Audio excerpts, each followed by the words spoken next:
Hello programmers, আজকে আমরা দেখব ওওপি নিয়ে। ওওপি মানে কি? ওওপি মানে হলো অবজেক্ট ওরিয়েন্টেড প্রোগ্রামিং। তো আপনারা বলতে পারেন অবজেক্ট ওরিয়েন্টেড প্রোগ্রামিং কেন দরকার? তো কেন দরকার সেটা আমরা সামনেই দেখতে পারবো। তো আমরা সরাসরি স্লাইডে চলে যাই। ওকে, তো কি হোয়াট ইজ ওওপি মানে অবজেক্ট ওরিয়েন্টেড প্রোগ্রামিং? এটা কি লিখেছে এখানে? Representing data and method using object is called object oriented programming. তার মানে কি, আমরা অবজেক্টের মাধ্যমে আমাদের যে ডাটা এবং মেথডগুলো আছে এগুলোকে আমরা রিপ্রেজেন্ট করব। মেইন কনসেপ্ট হলো সেটাই, মানে অবজেক্ট থাকতে হবে, অবজেক্টের মাধ্যমে আমরা এই ডাটা আর মেথড গুলো নিয়ে কাজ করব। তো এটা কেন দরকার? আমরা তো রিয়েল লাইফে অনেক বড় বড় প্রবলেম সলভ করি। তো বিভিন্ন যদি বড় বড় প্রবলেম সলভ করতে চাই তখন আমাদের ওপিটা অবশ্যই দরকার। তাহলে আমরা ডাটাগুলোকে খুব সুন্দর করে ম্যানেজমেন্ট করতে পারবো এবং খুব কম করে আমরা বড় বড় কাজ করতে পারবো। তো আমরা সামনে আগাই। এই তো তো আমরা যখন ওপি কনসেপ্টের মেইন দুই কনসেপ্ট হলো ক্লাস এবং অবজেক্ট। আমরা ক্লাসকে আমরা চিন্তা করি কি, ধরেন ক্লাসকে আমরা একটা টেমপ্লেটের মতো চিন্তা করি। ঠিক আছে, তো এক একটা করে আমরা অবজেক্ট ক্রিয়েট করব। সেই অবজেক্টগুলো এই ক্লাসের যে টেমপ্লেট এটা ইউজ করে বিভিন্ন কাজ করবে। যেমন ধরেন এখানে দেখতে পাচ্ছি আমরা অবজেক্ট ওয়ান এখানে ক্লাসের যে টেমপ্লেট ভিতরে ঢুকে এটা ধরেন কোনো কিছু একটা প্রিন্ট যদি হয় তাহলে এই টেমপ্লেট ইউজ করে প্রিন্ট করবে, বা অন্য কোনো যদি মেথড থাকে ওই মেথড গুলো নিয়ে কাজ করবে। তো এরকম অবজেক্ট 1 2 3 থেকে শুরু করে অনেক অবজেক্ট নিয়ে আমরা কাজ করতে পারি। তো আমরা একটু প্র্যাকটিক্যালি দেখি। ধরেন আপনি একটা অফিসের আপনি ধরেন কারোর ডাটা আপনি প্রিন্ট করতে যাচ্ছেন, তাই তো? তো প্রিন্ট করতে গেলে কি হবে? ফার্স্টে আপনার ধরেন এরকম নেম দিবেন, নেম দিয়ে তারপর এইজ দিবেন, তারপর আইডি নং দিবেন। তো বারবার আপনার এই লেখাগুলো লিখতে হচ্ছে। ধরেন একজনের ক্ষেত্রে লিখলাম, এই ধরেন আরেকজনের নাম কি হলো জেমস, এবং এইজ হলো 28, এবং আইডি নং হলো 8474। তো এরকম আরেকটা নিলাম। তো আমরা যদি এগুলোকে অবজেক্ট হিসেবে চিন্তা করি, তো অবজেক্ট হিসেবে চিন্তা করি তো আমার তো তাহলে আমাদের একটা ক্লাস একটা নিতে হবে। তো আমরা এই অবজেক্ট গুলোকে আমরা খুব সহজেই এই ক্লাসের মাধ্যমে আমরা ডিফাইন করতে পারি। কিভাবে ডিফাইন করতে পারি? এই যে এখানে নেম, এখানে আমরা ক্লাসের যে টেমপ্লেটটা আছে, তো এই টেমপ্লেটের ভিতরে যে নেমটা আছে আমরা নেম ইউজ করে ওই যে অবজেক্টটা আছে ওই অবজেক্টে নাম জনি দিতে পারি। পরে এই যে টেমপ্লেটটা ভিতরে যে ভেরিয়েবলটা আছে সেটা ইউজ করে আমরা এই যে 23 দিতে পারি। এভাবে আমরা এক এক নাম্বার ডাটা, তারপর এখানে আমরা দেখতে পাচ্ছি যে 2 নাম্বার জেমস, এই ডাটাও ইউজ করতে পারি।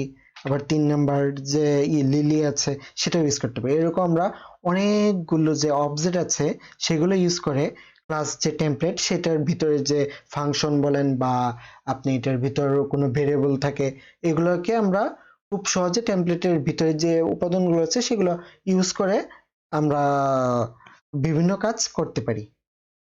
তো আমরা দেখি, আমরা এটা প্র্যাকটিক্যালি দেখি তাহলে বুঝতে পারবো। চলে যাই, আমরা ফার্স্টে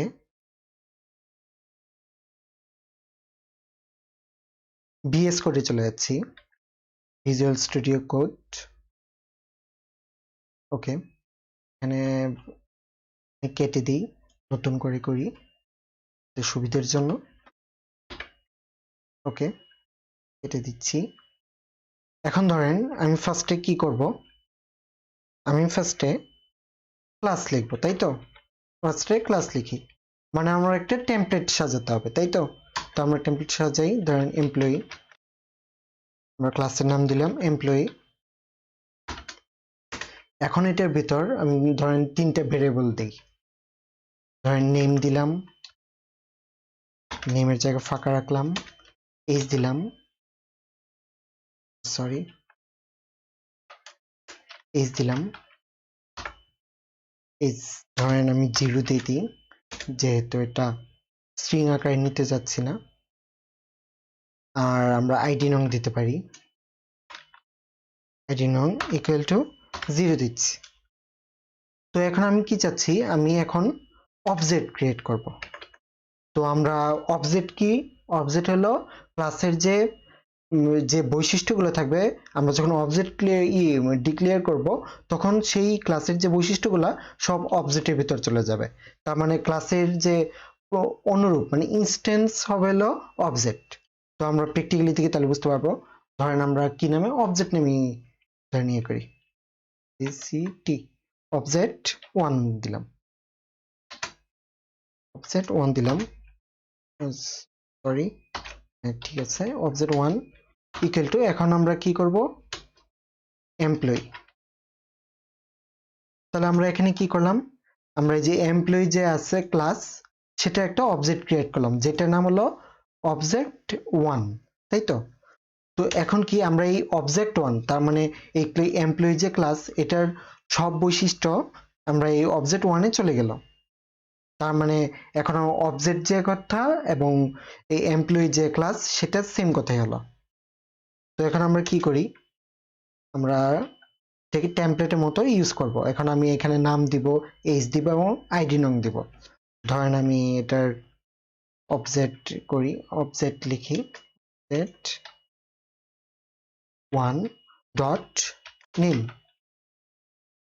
ধরেন আমি এখানে দিই, এখানে স্ট্রিং আকারে, যেহেতু ধরেন আমি কার নাম দিচ্ছি, আসিফের নাম দিচ্ছি, আসিফ খান, KHN, আসিফ খান দিচ্ছি। তার মানে কি হচ্ছে, এখানে অবজেক্ট যে এখানে যে ইনস্ট্যান্স তৈরি হলো, অবজেক্ট যে অবজেক্টটা তৈরি হলো, এই অবজেক্টের ভিতরে আমরা যে নেম টেমপ্লেটটা সেটা ইউজ করে সেটার নাম আসিফ খান দিয়ে দিচ্ছি।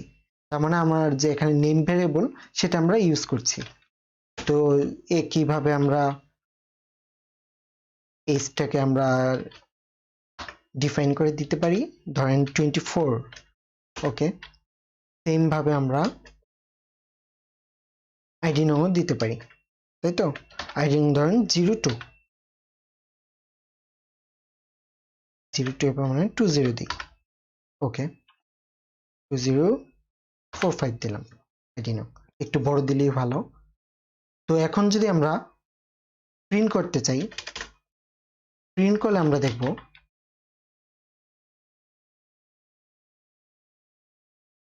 the name is,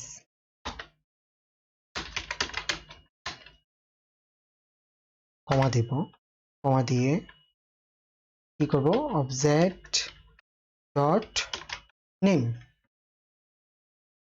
তো এইভাবে আমরা তিনটে প্রিন্ট করি। এখানে the age is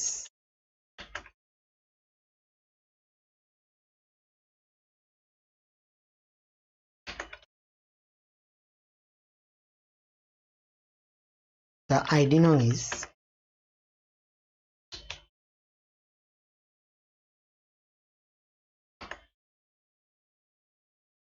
এখন যদি আমরা প্রিন্ট করি আমরা কি দেখতে পারবো, এই তো, কি দ্য নেম ইজ আসিফ খান এবং দ্য এজ ইজ 24 এবং দ্য আইডি নং ইজ 2045। তার মানে কি আমরা এই টেমপ্লেটটা ইউজ করে আমরা এখানে যে একটা এমপ্লয়ির আমরা এই ডেটাগুলো ইউজ করতে পেরেছি এবং প্রিন্ট করতে পেরেছি।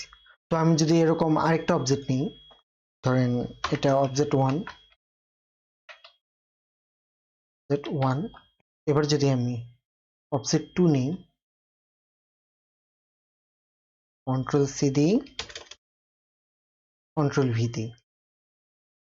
তো ধরেন আমরা এটা চেঞ্জ করে এখানে অবজেক্ট 2 দিয়ে দিই,